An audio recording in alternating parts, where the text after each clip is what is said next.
আমাদের মৌলিক সংস্কার প্রস্তাবের গুরুত্বপূর্ণ বিষয়গুলো যদি আমি একদম বাই নেমে সামারি করি, সাংবিধানিক ব্যবস্থা, প্রধানমন্ত্রীর ক্ষমতার ভারসাম্য, স্বাধীন ও শক্তিশালী নির্বাচন কমিশন, সংবিধান সংশোধনের ক্ষেত্রে গণভোটের বিধান, যে গুরুত্বপূর্ণ বিষয়গুলো যদি থাকে সেক্ষেত্রে বিচার বিভাগের স্বাধীনতা, সাংবিধানিক পদে নিয়োগ, অন্তর্বর্তীকালীন নির্বাচনকালীন অন্তর্বর্তী সরকার, দুদক সংস্কার, স্থানীয় সরকার ব্যবস্থা যেটা আছে এটার সংস্কার এবং জনপ্রশাসন সংস্কার, এগুলো ছায়া ক্যাবিনেট গঠন করতে পারবে। এই ছায়া ক্যাবিনেটের বেশ কিছু কাজ আমরা তুলে ধরেছি আমাদের জায়গা থেকে। সেখানে আমাদের সংসদে বিভিন্ন মন্ত্রণালয় ভিত্তিক কিন্তু অনেক স্থায়ী কমিটি থাকে এবং মন্ত্রণালয়ের বাইরেও কিছু স্থায়ী কমিটি আমাদের থেকে থাকে।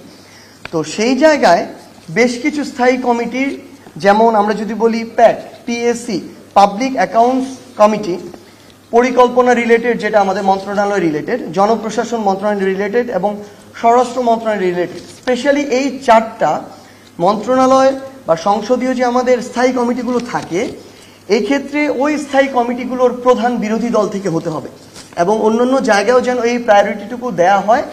এই ক্ষমতার ভারসাম্যটা আমাদের দেশ সুষ্ঠুভাবে চলার জন্য খুব বেশি প্রয়োজন এবং এই যে আমরা ফ্যাসিবাদী কাঠামোর যে বিলোপ করতে চাই, এই বিলোপ সাধনের জন্য এই ক্ষমতার ভারসাম্যটা প্রয়োজন, যেটা আমরা এই জায়গায় তুলে ধরেছি।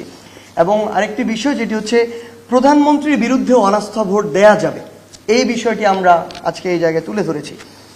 বিচার বিভাগের স্বাধীনতা খুবই গুরুত্বপূর্ণ জায়গা, যেটি আমরা এতদিন আমাদের শুধু প্রত্যাশা না, প্রত্যাশার ধারে কাছেও দেখতে পাইনি। সেখানে বিচার বিভাগের নিজস্ব প্রশাসনিক সচিবালয় গঠন, সুপ্রিম জুডিশিয়াল কাউন্সিল গঠন, প্রধান বিচারপতির জ্যেষ্ঠতার ভিত্তিতে নিয়োগ, বিচারপতি নিয়োগে জুডিশিয়াল কমিশন ও মেধাভিত্তিক পরীক্ষা, আপিল বিভাগে বিচারপতি পদোন্নতিতে নিরপেক্ষ মূল্যায়ন পদ্ধতি এবং শহরগুলোতে, বিভাগীয় শহরগুলোতে স্পেশালি হাইকোর্টের স্থায়ী আসন স্থাপন, এই বিষয়গুলো আমরা এখানে তুলে ধরেছি। দুদকের বিষয়ে আজকে আমরা একটু লম্বা সময় নিয়ে আলোচনা করেছি, কারণ দুদক নামক যে প্রতিষ্ঠানটা, এই প্রতিষ্ঠানটা আসলে রাজনৈতিক যে ক্ষমতাসীন দলগুলো, আমরা এর আগে আওয়ামী লীগকে দেখেছি, রাজনৈতিক দলের প্রতিষ্ঠান বানিয়েছে, ক্ষমতায় যাওয়ার হাতিয়ার বানিয়েছে। তো সেই জায়গায় দুদককে যেন সাংবিধানিক প্রতিষ্ঠান হিসেবে স্বীকৃতি দেওয়া হয়, এই বিষয়টি আমরা তুলে ধরেছি। আরেকটি গুরুত্বপূর্ণ বিষয় ছিল সরকারি ও বিচার বিভাগীয় কর্মকর্তা যারা ছিল তাদের বিরুদ্ধে মামলা দায়েরের ক্ষেত্রে আগে কিন্তু সম্পূর্ণ স্বাধীনতা দুদকের ছিল না। দুদকের আইনের 32-এর ক ধারায় বলা ছিল যে সরকারি কর্মকর্তা বা বিচার বিভাগীয় যারা কর্মকর্তা ছিল তাদের বিরুদ্ধে দুর্নীতির অভিযোগে যদি মামলা দায়ের করতে চায় তাহলে সরকারের পূর্বে অনুমতি নিতে হবে। তো এক্ষেত্রে আমরা মনে করি এই যে প্রক্রিয়াটি দুর্নীতি রোধে আসলে একটা বাধা হয়ে দাঁড়ায়, এটাকে বিভিন্নভাবে প্রভাবিত করা যায়, রাজনৈতিকভাবে প্রভাবিত করা যায়।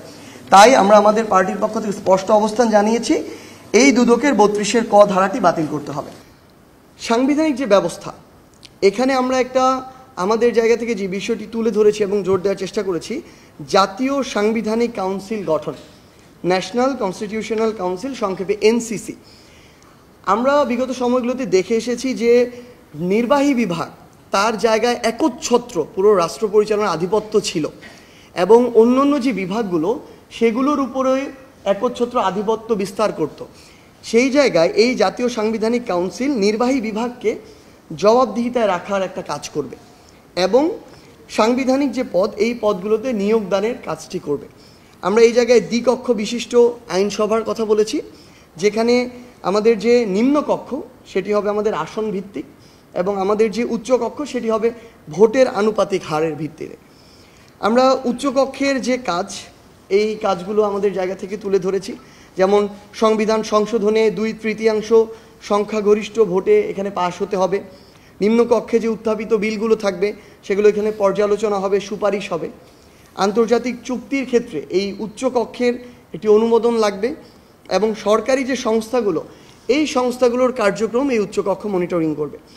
এবং আমরা গুরুত্বপূর্ণ কিছু বিষয় আমাদের জায়গা থেকে আরও তুলে ধরার চেষ্টা করেছি, যে সংসদ সদস্যরা পার্লামেন্টে স্বাধীনভাবে তাদের মতামতটি প্রকাশ করতে পারবে, পাশাপাশি সরকারের যে স্থিতিশীলতা সেটিও যেন রক্ষা হয়, আবার যেন অস্থিতিশীল কোনো পরিবেশ না হয়, সেজন্য একটা সাংবিধানিক সেখানে ব্যবস্থা থাকবে।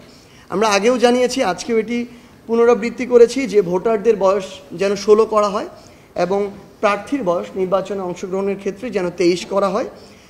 আরেকটি গুরুত্বপূর্ণ বিষয় আমরা তুলে ধরেছি, তথ্য প্রাপ্তির যে অধিকার, এটাকে যেন মৌলিক অধিকার হিসেবে স্বীকৃতি প্রদান করা হয়। নারীর ক্ষমতায়নের ক্ষেত্রে এবং প্রতিনিধি বৃদ্ধির ক্ষেত্রে আমরা সরাসরি 100 আসনে নারী সংসদ সদস্যের কথা বলেছি এবং সংবিধান সংশোধনে যে গণভোট, এখানে আমরা একটা বিষয় তুলে ধরেছি। দেখুন, নর্মালি যারা সরকারে নির্বাচিত হয় দেখা যায় তারা 35-40% ভোট পায়। সেই জায়গায় গুরুত্বপূর্ণ বিষয়গুলোতে আমরা যদি শুধুমাত্র তাদের মতামতের ভিত্তিতে এটা সংশোধন হয়ে যায়, এমন হতে পারে কিছু ক্ষেত্রে এটা ওই 30-35 বা 40% মানুষের মতামতের ভিত্তিতে। তো সেই জায়গায় এরকম গুরুত্বপূর্ণ সংশোধনীর ক্ষেত্রে আমরা গণভোটের চাওয়া এটা ব্যক্ত করেছি এখানে।